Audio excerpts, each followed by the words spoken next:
Hörmətli izləyicilər, mən Elnur Rəsulov, Hamarkets Global Broker şirkətindən hər birinizi salamlayıram. Bugün sizinlə gündəlik bazar analizini paylaşacaq. İlk öncə dollar indeksinə nəzər salaq. Bildiyimiz kimi dollar indeksi deməli 3 mart tarixindən etibarən düşən trendə başlamış oldu. Belə ki, həmin günün birinci dəstək səviyyəsini qırmaqla, hətta üçüncü dəstək səviyyəsinin altına bağlamış oldu və bu da güclü satışın olduğunu göstərən bir siqnal idi və həmin tarixdən etibarən diqqət etsəniz, dollar indeksi düşən trendə davam edib. Təbii, dollar son 4 ayın ən aşağı səviyyəsində ticarət edilir. Bunun başlıca səbəbi Trumpın tarif siyasəti və onun qeyri-müəyyən açıqlamalarıdır ki, bu da ümumi fonda Amerikan iqtisadiyyatı üzərində qeyri-müəyyənlik yaradır və bu da dollar indeksində olan satışları artırmış olur. Deməli, keçən həftə o cümlədən əmək bazarı ilə məlumatların açıqlanması, belə ki, non-farm payrolls gözləntilərin altında oldu. 159 min yeni iş yerinin yaradılacağı proqnoz edilmişdi fevral ayı üçün. Lakin 151 min yeni iş yeri yaradılmış oldu. Baxmayaraq ki, bu bir öncəki ayda, yəni yanvar ayına müqayisədə daha yüksəkdir, yenə də gözləntilərin altında qalmış oldu. Bir digər ən önəmli iqtisadi göstərici isə ümumi işsizlik səviyyəsi açıqlanmış oldu. Ümumi işsizlik səviyyəsi də 4%-dən 4,1%-ə yüksəlib. Bu təxminən 7,1 milyon insanın işsiz olması deməkdir. Təbii, bütün bunlar o qədər də pis olmasa da, amma ümumi fonda Amerikanın əmək bazarında negativ tendensiyanın başladığını göstərən bir faktordur. Bu həftə ərzində ən vacib xəbər Amerikadan açıqlanacaq istehlakçı qiymət indeksi olacaq və investorlar bu xəbəri daha yaxından izləyəcək. Xüsusilə Trumpın tarif siyasətinin inflyasiyanı yüksəldəcəyi proqnoz edilir və hal-hazırda inflyasiya səviyyəsi illik əsasda 2,9%-dir.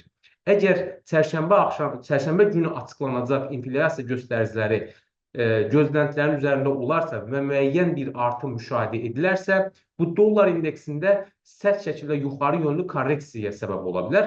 Çünki inflyasiyanın artmasından dolayı federal ehtiyatların faizi aşağı salacağı gözləntiləri həm azalmış ola bilər, həm də ümumiyyətlə inflyasiya həddindən artıq sürət alarsa, bir müddət sonra hətta federal ehtiyatlar faizi artıra bilər və bununla bağlı ehtimallar yüksələ bilər və bütün bunlar fonunda da dollar indeksində olan düşüş sərt yönlü yuxarı yöndə korreksiya edə bilər. Gün ərzində dollar indeksində deməli birinci müqavimət səviyyəmiz 103,887 səviyyəsi qırılmazsa və bazar həmin səviyyənin üzərində bağlanmazsa, biz dollar indeksində düşüşün davam edəcəyini müşahidə edə bilərik. Hörmətli izləyicilər, bir digər maliyyə alətimiz avro-dollar valyuta cütlüyüdür. Bildiyimiz kimi avro-dollar valyuta cütlüyü də 3 mart tarixindən etibarən deməli qalxış trendindən başlamışdı. Diqqət etirsəniz, hətta 3-cü müqavimət səviyyəsinin üzərində bağlanmaqla güclü bir alışın olduğunu göstərmiş oldu və həmin tarixdən etibarən mükəmməl səviyyədə qalxan trend davam edib. Təbii ki, bunun əsas səbəbi bir öncəki dəfə açıqladığımız kimi Almaniyanın 500 milyard dollarlıq infrastruktur planının etməsi və dövlət xərcləmələrinin artırması ilə bağlı planının olması və həmçinin borclanma limitini artırması ilə bağlıdır ki, bütün bunlar avronu gücləndirən faktorlar arasındadır. Gün ərzində avro-dollar valyuta cütlüyündə birinci müqavimət, yəni birinci dəstək səviyyəsi olan bu gün üçün 1,0789 səviyyəsi qırılıb, həmin, yəni bu səviyyənin altında qiymət bağlanmazsa, biz avro-dollar valyuta cütlüyündə qalxış trendini müşahidə edə bilərik. Ümumiyyətlə, bu həftə üçün ən vacib yaxından izləyəcəyimiz xəbər Amerikadan açıqlanacaq istehlakçı qiymət indeksidir. Bu xəbər həm avro-dollar valyuta cütlüyünün, həm digər dollarla olan valyuta cütlüyündə əsas istiqamət təyin edici faktor olacaqdır. Hörmətli izləyicilər, növbəti maliyyə alətimiz İngilis funtu və dollar valyuta cütlüyüdür. Bildiyimiz kimi bu valyuta cütlüyü də 3 martdan etibarən qalxan trendlə davam etmişdir.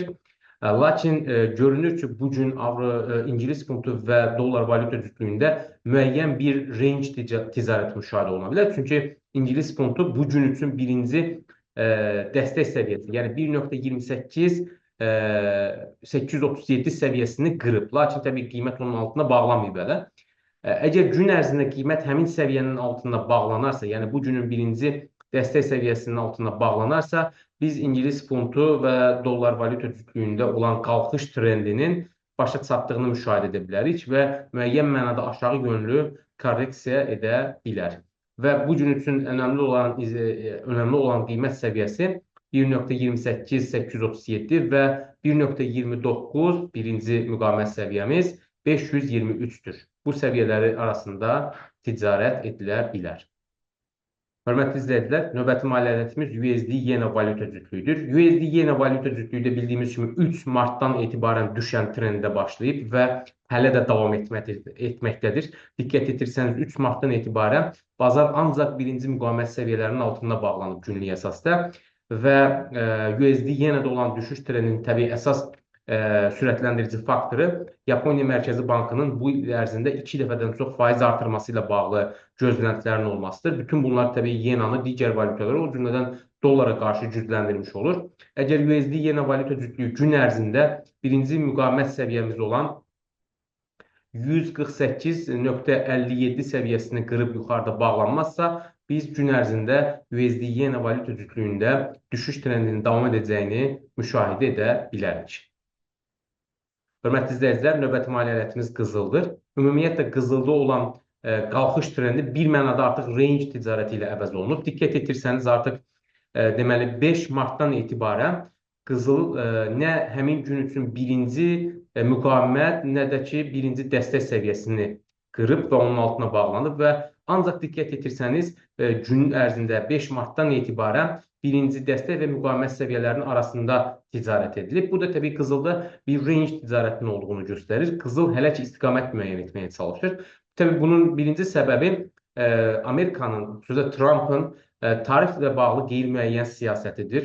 Gah tarifləri tətbiq edir, gah onları müəyyən müddət təxirə salır. Təbii ki, bunlar bazarda böyük bir qeyri-müəyyənlik yaratmış olur və investorlar qızılda olan yüksəliş və ya enişlə bağlı hər hansı dəqiq bir nəticəyə gələ bilmirlər və ondan dolayı da qızıl müəyyən range içərisində ticarət edilir. Və gün ərzində qızıl birinci dəstək səviyyəsi olan, yəni bu gün üçün 2893 səviyyəsini qırıb onun altında bağlanarsa, qızılda müəyyən mənada biz düşüşün davam edəcəyini proqnoz edə bilərik. Və yaxud da əksinə qızılın qiyməti bu gün üçün birinci müqavimət səviyyəsi olan 2927 dollar səviyyəsini qırıb onun üzərində bazar bağlanarsa, biz qızılda müəyyən mənada yuxarı yönlü qalxışı proqnoz edə bilərik. Lakin hal-hazırda qızıl müəyyən range içərisində ticarət edilir. Hörmətli izləyicilər, bir digər maliyyə alətimiz Brent markalı neftdir. Bildiyimiz kimi Brent markalı neft, ümumiyyətlə neftin qiyməti uzun müddətdən etibarən düşüş trendində davam edir. Təbii müəyyən aralıqlarda yuxarı yönlü korreksiyalar olsa da, lakin bazarda eniş trendi dominantdır. Təbii bunun başlıca səbəbi Trumpın neftin qiymətini aşağı salması ilə bağlı, aşağı salacağı ilə bağlı kəskin mövqeyidir. Hətta o bununla bağlı OPEC Plus ölkələrinə belə təzyiq etmişdi və bundan dolayı da OPEC Plus ölkələri aprel ayından etibarən neft hasilatında olacaq məhdudiyyəti azaltmağı proqnoz edirdilər və aprel ayı yaxınlaşdıqca artıq neftin qiymətində olan satışlar da artmağa başlayır və həmçinin ilk dəfə olaraq Səudiyyə Ərəbistan Asiya bazarlarına xam neftin qiymətini daha endirimlə satmağa başladı. Və bundan başqa Rusiya-Ukrayna müharibəsinin başa çatacağı ilə bağlı gözləntilərdən dolayı Amerikada eyni zamanda Rusiya üzərinə olan sanksiyaların müəyyən mənada yüngülləşdirilməsi ilə bağlı açıqlamalar oldu. Təbii, Rusiya neftini, əgər sanksiyalar aradan qaldırılarsa və Rusiya nefti daha rahat qlobal bazarlara çıxarsa, təbii ki, bu neft bazarında daha da bolluğu artırmış olacaq və neftin qiymətində olan düşüşü daha da kəskinləşdirə bilər. Ümumi fonda isə texniki olaraq neftin qiymətinə 28 fevral tarixindən etibarən düşüş trendi başlayıb və hal-hazırda davam etməkdədir və 7 martda bir yuxarı yönlü korreksiya oldu. Diqqət etirsəniz, 7 mart tarixində deməli birinci müqavimət səviyyəsi qırılmış oldu. Hətta bazar birinci müqavimət səviyyəsinin üzərində bağlanmış oldu. Bu bir mənada neftin qiymətində müəyyən mənada yuxarı yönlü korreksiyanın göstəricisidir və gün ərzində neftin qiyməti bu gün üçün birinci dəstək səviyyəsi olan 68-156 səviyyəsini qırıb onun altında bağlanmazsa, biz neftin qiymətində müəyyən mənada yuxarı qalxışın şahidi ola bilərik. Lakin ümumi fonda neftin qiyməti düşən trendlə davam edir və hətta bu ay üçün neftin qiyməti 65 dollar səviyyəsini görə bilər. Hörmətli izləyicilər, bir digər maliyyə alətimiz S&P 500 indeksidir. Bildiyimiz kimi S&P 500 indeksi 21 fevral tarixindən etibarən diqqət etirsəniz düşən trenddə davam edir və ancaq birinci müqavimət səviyyə, həmin tarixdən etibarən ancaq birinci müqavimət səviyyələrinin altına bağlanmaqda davam edir və ümumi fonda S&P 500 indeksində qlobal qalxış trendi bir mənada qırılmış olur və bunun nə qədər davam edəcəyi təbii ki, hələlik qeyri-müəyyəndir. Çünki bu daha çox Trampın bazarda yaratdığı qeyri-müəyyənlikdən dolayı bazarda satışlar davam edir. Bu həftə ərzində Amerikadan açıqlanacaq inflyasiya göstəricisi bizim düşüncəmizdə həlledici faktor olacaq. Çünki inflyasiyada müəyyən mənada artım olarsa, xüsusilə tarif siyasətinin inflyasiya təsir edəcəyi ilə bağlı müəyyən mənada qorxular var.